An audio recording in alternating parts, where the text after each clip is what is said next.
The foreign and defense ministers of India and the US have just completed their highest ever engagement, the 2+2 dialogue.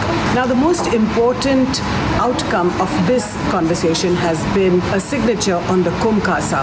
The defense or the armed forces of India and the US will now share intelligence, they will share communications, even encrypted communications, say for example across the high seas on the Indo-Pacific, which is now what it's called, by the way. The Americans have renamed the Pacific Command and called it the Indo-Pacific Command. Now on these high seas, for example, if there is an Indian warship and an American warship and there's somewhere lurking in the background a Chinese warship, India and the US will exchange information about this potential enemy, this potential antagonist.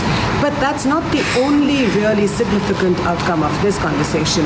Both sides have talked about other issues, whether it's Pakistan or China. We're not very sure whether China was named, but of course that's the big elephant in the room. Both sides are looking at China, this rising power, the Chinese dragon that is nipping away at America's heels and wants to be world number one. But apart from the Kumkasa, there is the American sanctions on Iran. We are being told that the Americans will be okay if India builds the Chabahar port in Iran, notwithstanding these sanctions. I think in exchange the Americans want India to cut down its imports of Iranian oil.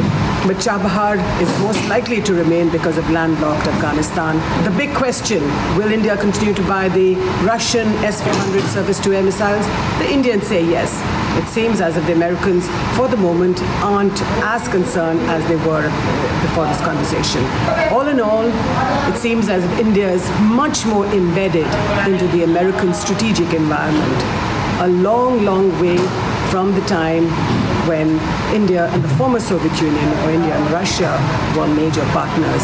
Now it seems that India is moving away from the ambit of the Russians and slowly engaging with America and moving into the American sphere.